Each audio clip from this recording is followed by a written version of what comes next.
Olá, pessoal, bem-vindos ao Cardio Beats, o podcast onde batemos um papo descontraído e informativo com os maiores especialistas da cardiologia. Eu sou José Alencar e hoje temos aqui um convidado especial, nosso comentarista da Medcoff, o Dr. Vitor Matos, né? O Vitor é residente de cardiologia, está no R2 de cardio nesse momento que a gente grava, né? No Dante Pazanese, e ele veio falar hoje aqui sobre a onda T, sobre a repolarização ventricular no eletro. Esse eu acho que é um tema muito interessante para a gente discutir, porque tem muito do que falar sobre onda T num eletrocardiograma, sobre até a hipótese clínica, diagnóstica desse paciente. E eu acho que é um tema que é pouco estudado, pouco falado aqui, né? Às vezes até ele leva um caminho um pouco diferente. Enfim, o Vitor vai falar sobre isso, porque o Vitor publicou recente, na nossa equipe, né? Ele fez essa publicação junto conosco, lá no Journal of Electrocardiology, uma revisão muito boa sobre as alterações do ST e da onda T, como um processo global da repolarização, né? Então, Vitor, seja bem-vindo. E eu já começo te perguntando assim, é, o que é a repolarização ventricular, né? Por que é um aspecto importante para a gente falar de repolarização em eletrocardiografia e, em consequência, na cardiologia também? Boa tarde, professor.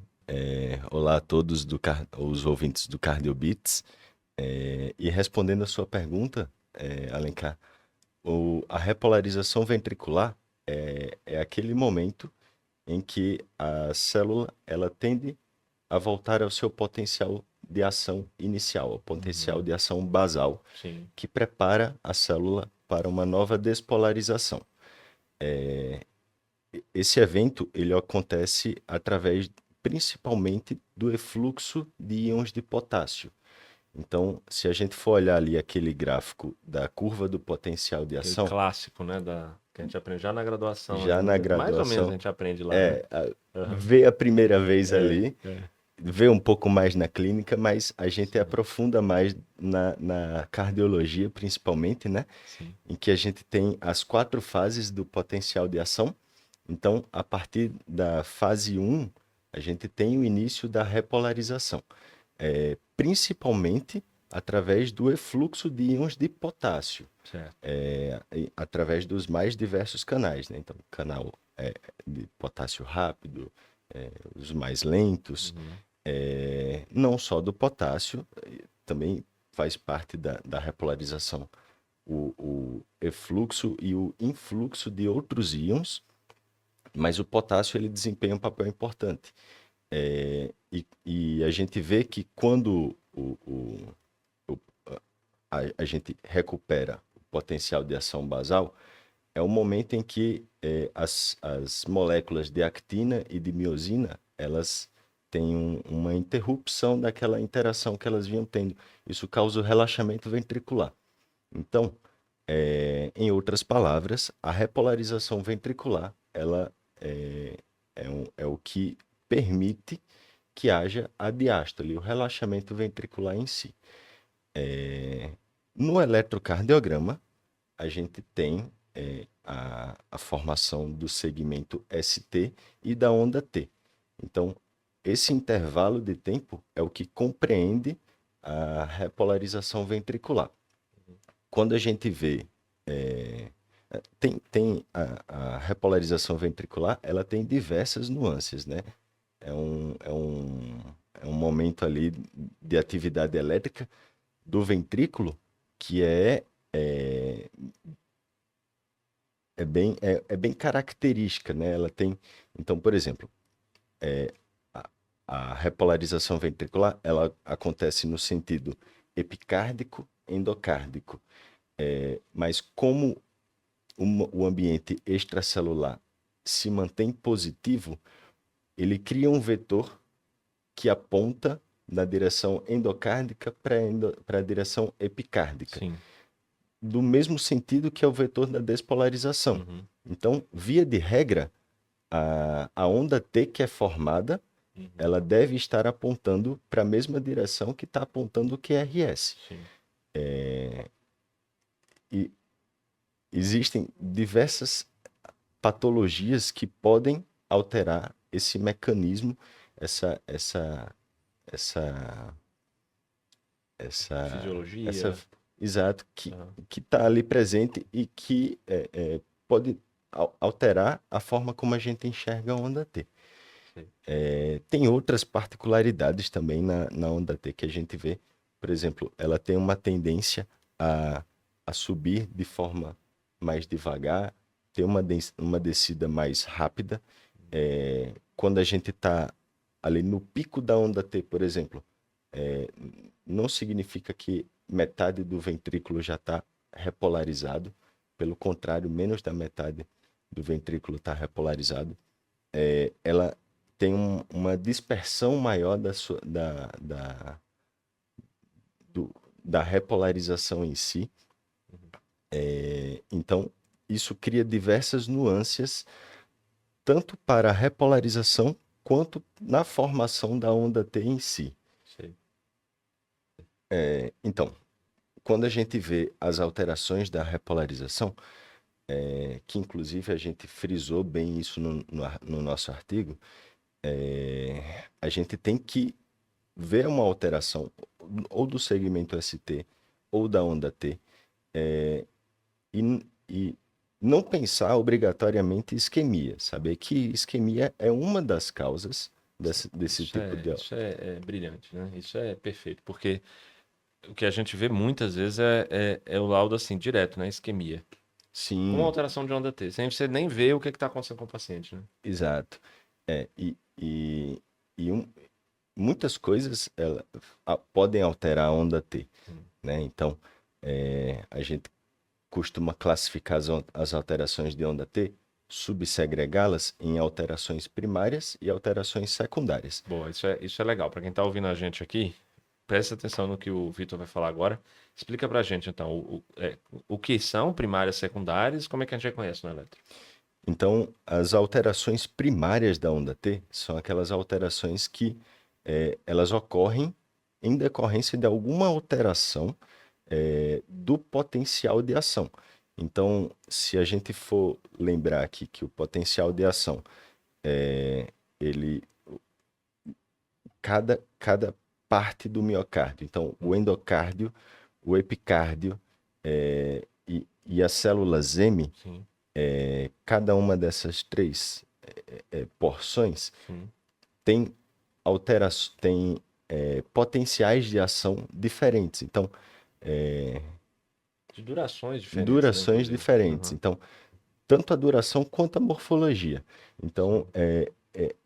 o potencial de ação resultante é uma somatória ali de todos aqueles potenciais de ação. Então, quando a gente tem alterações do potencial de ação de uma região específica ou de outra, vai alterar de formas diferentes também. Tá. E isso levaria à alteração primária. E isso levaria Só, à alteração só primária, para quem exato. está ouvindo a gente, então, mesmo que altere, por exemplo, já que você falou que são diferentes, né? Endo, epi e meso, né? Célula M. Mesmo que altere uma ou outra, apesar delas serem diferentes, a alteração é dita primária. É dita primária, Certo. porque mexe com o potencial de Boa, ação. boa. Isso aí pode causar alterações na onda T e deixá-las tanto positivas quanto negativas, mas sempre tendendo a uma simetria ou serem simétricas por Uhum, si só, uhum, e com uma base um pouco mais larga, uhum. tá? Pode vir também com alterações do intervalo QT, que Certo. pode encurtar, pode alongar ou pode não alterar também. Uhum. Então, isso é onda T primária. A onda T primária. Já as ondas T secundárias são as alterações da onda T que são decorrentes de uma alteração ou da geometria ventricular, ou, por exemplo, uma hipertrofia do VE, Certo. Dilatação, uma dilatação, altera ali a geometria, aneurisma. aneurismas, Uhum. alteram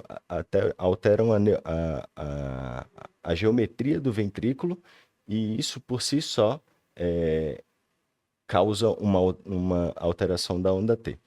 Uhum. Então, assim, podem ser também as alterações da despolarização que culminam em uma alteração também da repolarização. Tipo o quê? Bloqueios de ramo, esquerdo, direito, Quer precitação, dizer, coisa que altera o QRS, né? coisas que alteram o QRS, Depois alteram. por consequência, acabam alterando a onda Sim. T e o segmento ST Tem também. muita residente que chega lá no setor com a ideia assim. Ele ouve a gente falar pela primeira vez, primário e secundário, porque isso é uma coisa ensinada, né? Aí fora, né? Não, né? Então ele ouve lá, primário e secundário. E aí ele demora a sacar que o primário e o secundário tem a ver com a morfologia da onda T. Uhum. E não com o fato de ser secundário a algo que eu conheço, entendeu? Sim, Ou secundário a sim. algo do elétron. Porque se você está falando que alterações de despolarização, portanto, do QRS, são uma causa disso, mas também alterações geométricas e mecânicas, que eu não vejo no elétron, são também uma causa disso. O elétron, uma pessoa pode não ter alterações de QRS, ele ter uma T secundária, Uhum. pela morfologia da Pela onda T. E como é que é a morfologia. morfologia da onda T? Costumam ser ondas T's assimétricas e invertidas. Então, esse é o panorama geral das ondas T Boa. secundárias. Só vamos resumir para quem está ouvindo. Primária, qual é a morfologia? E secundária? Primárias, a gente costuma ter uma morfologia simétrica, ou tendendo à simetria, com uma base mais ampla, mais larga, e pode ser uma T positiva ou uma T negativa. Já nas secundárias, a gente tem uma onda T assimétrica, e que costuma ser negativa. Tá, boa. Se você pegasse, Vitor, depois que você explicou isso pra gente, um paciente chega no consultório, no seu consultório de cardiologia, quando você terminar a residência, doutor, tá aqui, ó, laudaram esse eletro para mim, laudaram como isquemia subepicárdica, tá? Porque esse é botando agora para a prática de quem está ouvindo a gente, é isso que ele vai receber. Ou Uhum, ele vai laudar isso, né? Isquemia, porque tem uma onda T negativa, é isso que eu tô falando, né? uhum. Como que seria o seu passo a passo diagnóstico aí com isso? É, assim, a gente não costuma gostar muito desse termo, né? Sim, Ele sim. é muito amplo e ele fala muito pouco sobre essa alteração que a gente vê. Então, a gente está de frente a uma onda T negativa. Isso. Foi isso que ele veio mostrar para você no consultório. Basicamente Uhum. isso, né? Uma onda T primária negativa, a Não, princípio. negativo, negativo. Negativa. Tá. Daí, se é primário ou não, você vai ver agora. E Aí a aí? gente vai ver agora. Então, a gente tem que analisar a morfologia dessa onda T. Tá. Se ela sendo uma morfologia simétrica, com uma base mais Sim, larga, fala a favor de que seja uma alteração primária. da primária, tá. Da mesma forma, se for a gente vê, por exemplo, um QRS é, com uma onda R ampla, que a Certo. gente pense em algum tipo de sobrecarga, a gente vai direcionando o raciocínio mais para uma alteração secundária de onda T, né? Sim, Uma onda T sei. também assimétrica. Então, é importante analisar o conjunto Tá. para a gente iniciar a linha de raciocínio. Então, uma onda T negativa pode ser tanto uma onda T primária quanto uma onda T secundária. Sim. Indo para a onda T primária, a gente pode pensar em uma isquemia subaguda, né? Ou, por exemplo, uma cardiomiopatia hipertrófica, Uhum. até mesmo outras alterações menos comuns num cenário ambulatorial, né? Mas que a gente vê, por exemplo, a onda T cerebral, né? Que a gente até falou no artigo. Sim. E por isso eu quero dizer, na verdade, mais raras, né? A Certo. nível ambulatorial. E as ondas T secundárias, né? Assimétricas, e a gente pode investigá-las. O eletrocardiograma já é bem sugestivo, né? A gente pode conduzir a investigação através, por exemplo, de um eletrocardiograma, E um eco. de um ecocardiograma, isso. Tá. Uhum. Que aí daria informações sobre massa ventricular, Sim. Porque se aí tem uma falaria aquela hipertrofia. normalidade que você falou, geométrica. Isso, Sei, exatamente. sei. Alterações na geometria. Entendi. Aí de primária você tinha falado, né? Você tinha falado da isquemia subaguda, né? Você falou canalopatia também, eletrólito, você Isso. citou hipertrófica, pode dar mesmo uma Uhum. T cerebral também você tinha Uhum. citado. Mas e aí, são diagnósticos diferenciais muito amplos, assim, né, para o cardiologista trabalhar. Como que S- você conduziria essa primeira parte aqui? Chegou, tá aqui. Essa T é negativa e é primária. É, O paciente vai ter alguma clínica sugestiva de alguma coisa para ajudar a gente? então, muitas vezes o paciente ele pode ter uma clínica já sugestiva, né? É, a gente ia falar de Wellens agora. Sim, vamos lá. O Então, Wellings, como é que é? por exemplo, um paciente que tem um quadro clínico de angina e que ele se apresenta para a gente com aquelas ondas T negativas ou onda T bífida, né? Uma porção inicial positiva com depois uma porção descendente negativa. Sim. Com um quadro clínico sugestivo, a gente encaixa ele nessa síndrome de Wellens. O padrão de Wellens, então, com a onda T negativa ou bífida, com um quadro clínico, a gente fecha a síndrome de Wellens, que na maioria das vezes indica uma oclusão, uma suboclusão Conclusão. proximal em ascendente, em artéria descendente anterior, né? Sim, sim. É, Cerebral, onda T cerebral. onda Porque T, assim, o que que eu já vi muitas vezes, Vitor? O pessoal, bem laudado, onda T cerebral. a onda T cerebral é uma alteração bem curiosa, na verdade. Enquanto a gente estava fazendo o artigo, que eu estudei sobre o tema, é, é, é decorrente, né, de alterações de Sim, catecolaminérgicas, né, a uma ativação do sistema adrenérgico sim. frente a um insulto cerebral. Uhum. E essa descarga adrenérgica, ela faz com que haja alterações na contratilidade do coração Olha só. e acaba que desencadeia alterações também na onda T. Sei. Então, a onda T cerebral nada mais é do que, por exemplo, uma HSA, que gera uma descarga adrenérgica muito grande e faz com que surja uma onda T negativa, simétrica, e com base larga, uma onda T primária negativa. Então, Sim. Mas aí ela é diferente da onda T da Wellens, não por morfologia, não mas por clínica, né? por clínica, O exatamente. cara com HSA não vai ter a mesma clínica da síndrome de Não Wellens, vai né? ter a mesma clínica. E aí isso aí já pode já dar essa separação diagnóstica daí, né? Exatamente. Legal. Que mais? Tem canalopatias, né, que pode acontecer também. Aí eu acho que é uma investigação mais especializada nesse sentido, né? Sim, Outras canalopatias também podem cursar com a mesma coisa. Brugada, né? QT Sim. longo, Legal, legal, legal. E aí da secundária você falou, o exame é eco, ressonância talvez, né? Acho ressonância que dá para pensar nisso ajudaria. também. Legal. É, eu ia perguntar sobre a implicação prática disso, né? Mas eu acho que já está muito bem citada por você.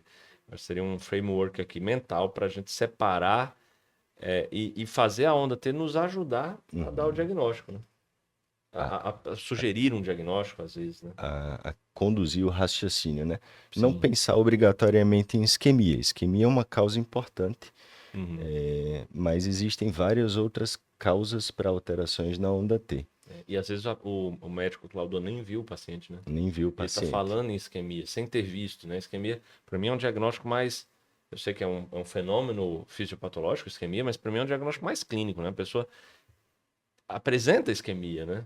Uhum. Antes do laudo, ela apresenta isquemia ou Sim. não, né? Então, acho que é muito bacana você trazer isso daqui pra gente. Então, conta pra mim aqui, você é R2, conta pra mim não, eu já sei tudo, né? Mas pra quem tá nos ouvindo, você é R2 agora de cardiologia no Dante Pazanese, né? Sou R2 do Você é lá Dante. de Natal, não é Sou de isso? Natal. Legal. Fez faculdade lá? Fiz faculdade lá. Clínica? Clínica eu fiz em Botucatu, aqui no interior do estado. Legal. E aí agora tá no E agora R2 eu lá. tô no R2 do Dante. Bacana. É comentarista, né, das nossas questões, como vocês já sabem, como eu já falei. E aí eu queria saber se você tá dando no R2 agora de cardiologia para fazer algum hobby, para se divertir, para desafogar. Como é que tá essa parte? Ó, o R2 a gente tem mais tempo disponível em relação ao R1. Ainda assim, a carga de plantões é bem grande. Quantos plantões são? No R2 está sendo por volta de 50, 52. No R1 foram 83 ou 84 para cada pessoa. Sim, muito plantão, né? Muito plantão. Uhum. Mas no R2 estou tendo mais tempo. É, eu- o tempo está sendo dedicado a estudar, né? Também para a prova da SUB, né? Para Sim. adquirir conhecimentos também para ajudar aqui nos comentários do TEC. Uhum. É, e o, o, o que eu gosto de fazer também é exercícios físicos, né? Gosto de ler também. O último livro que eu li foi O Poder do Hábito, né? Fala sobre a formação de novos hábitos através de como modular. Tudo gira em torno de é, é, construção de novos hábitos, né? Bom, aproveitando que você está falando então desse livro, né? É, a importância do poder dos novos hábitos. Vamos aproveitar e falar para quem está nos ouvindo, né? Por um cardiologista, depois para um residente de cardio, como você, e depois para quem está se preparando para o TEC. Tem algum site legal aí nesse livro? Tem vários, né? Então, o simples fato dele ensinar o leitor a construir novos hábitos, a trocar hábitos antigos, que muitas vezes não acrescentam tanto, por hábitos novos, hábitos mais saudáveis, e ensinar meio que mecanismos da Uhum. gente conseguir essa missão, que muitas vezes é trabalhosa, é, então, tendo essa ideia, tendo essa base, Tá, se torna mais fácil, digamos assim, criar uma rotina de estudos legal. é, Como que- hábito, né? como um hábito, Entendi. como forma de preparação, né, para Uhum. a prova, até mesmo para a vida, né, que Legal. E você, como residente, tem algum hábito lá que você adquiriu, novo, por causa desse livro? Ou alguma coisa que você pretende fazer porque leu ele? Tirou algum insight legal de lá? eu acho que até mesmo para encaixar por exemplo, a gente precisa estudar, né, na residência, então É, sim. E é muito plantão, né? é muito plantão, a gente tem pouco tempo. Então, para ter uma rotina mais regrada e que dê tempo de fazer várias coisas quando você tem um tempo mais limitado, Uhum. isso ajuda bastante. Bacana. Acho também assim, a gente não deve esquecer das coisas que nos fazem é, feliz e às vezes menos clichê ainda do que coisas que fazem feliz, mas coisas que nos tranquilizam, nos fazem a gente relaxar, né? Sim, Você estava sim. falando aqui em off de videogame, né? E o Vitor estava falando que gosta de Call of Duty. Eu gosto muito também de videogame. Não estou podendo jogar por causa do meu filho, né? Mas para mim é um escape ali, é uma válvula de escape que eu Sim, sim. agora também se a gente não tiver o bom hábito de controlar aquilo para depois saber que também tem uma vida em que é necessário estudar, né? Para a gente se especializar melhor, trabalhar, pagar a conta, né? Acho que Uhum, isso pode acabar sendo muito danoso. sim. Outra coisa que a gente estava conversando aqui em off era sobre a onda T primária quando ela é positiva, né? Uhum, Então o Vitor estava me falando aqui que queria comentar sobre e aí, como é que faz o diagnóstico diferencial? Porque eu acho que o que fica aqui como T primária positiva é diagnóstico de onda T hiperaguda, que é sim. uma T primária positiva, e da hipercalemia. Era isso que você E queria da falar? hipercalemia, E aí, então? exatamente. Então, assim, a gente tendo o paciente na nossa frente, a gente vai diferenciar o quadro clínico, né? Então, o paciente com onda T hiperaguda, ele vai se apresentar classicamente com uma dor torácica. Lembrar que essa onda T hiperaguda é o primeiro indício de uma oclusão coronariana aguda. Sim, sim. E existe uma apiculação da onda T.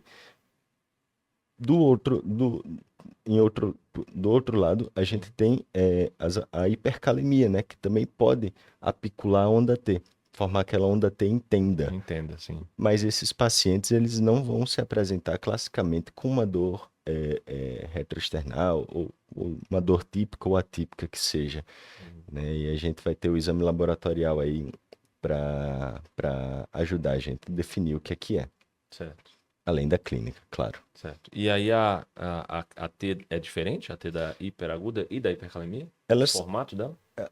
elas são bem parecidas, né? Ambas são ondas T positivas, é, Amplas? amplas, né? Grandes, simétricas Uhum. e assim, no eletrocardiograma é difícil de diferenciar, Vou mas ver se tendo você o fez isso. paciente na frente, a gente Boa, boa, boa. soma e junta ali o quebra-cabeça, né? Sim, sim. E sobre o QT, você quer falar alguma coisa? Quer dar uma mensagem para os ouvintes? Então, QT longo. o- a síndrome do QT longo, ela costuma vir com uma onda T primária negativa. Na verdade, existem vários tipos, né, de síndrome de QT longo, Muitos. Uns 18, eu acho. 18, né? E as alterações no eletrocardiograma são muitos. Inclusive, pode até a síndrome do QT longo pode até vir sem o QT longo, né? O Sim. QT escondido.